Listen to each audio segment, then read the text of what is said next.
மிக பிரம்மாண்டமான நடந்து முடிஞ்ச பதவியேற்பு விழால பல உலக அளவிலான துறைகளை சார்ந்தவர்கள் கலந்துக்கிட்டாங்க. அதுல முக்கியமா பாத்தீங்கன்னா பல நாடுகளை சார்ந்த அரசியல் கட்சி தலைவர்களும் மாநில முதல்வர்களும் கலந்துக்கிட்டாங்க. இதுல திரைப்பிரபலங்களும் தொழிலதிபர்களும் பொதுமக்கள்னு கிட்டத்தட்ட மொத்தம் 8000க்கும் மேற்பட்ட மக்கள் கலந்துக்கிட்டாங்க.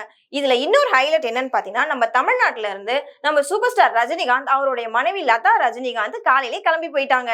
அதே போல பாலிவுட் பிரபலங்களான ஷாருக் கான், அக்ஷய்குமார், ரவீனா டண்டன் மற்றும் இயக்குனர் ராஜ்குமார் ராணியும் கலந்துக்கிட்டாங்க. இது மட்டும் இல்லைங்க, பெரிய பெரிய அரசியல் கட்சி தலைவர்களும் முக்கிய பிரமுகர்களும் இந்த விழாவில கலந்துக்கிட்டாங்க.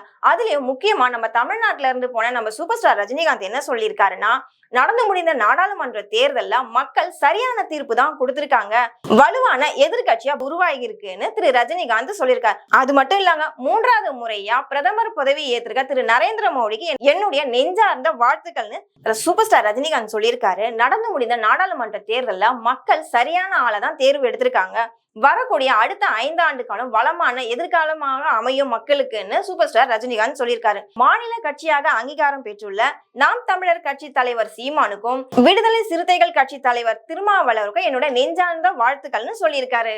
அதனை தொடர்ந்து சந்திரபாபு நாயுடுவோட பதவியேற்பு விழாவுக்கு நீங்க செல்வீங்களான்னு கேட்டதுக்கு எனக்கு அழைப்பு வந்திருக்கு, கண்டிப்பா நான் போவேன்னு திரு சூப்பர் ஸ்டார் ரஜினிகாந்த் சொல்லியிருக்காரு.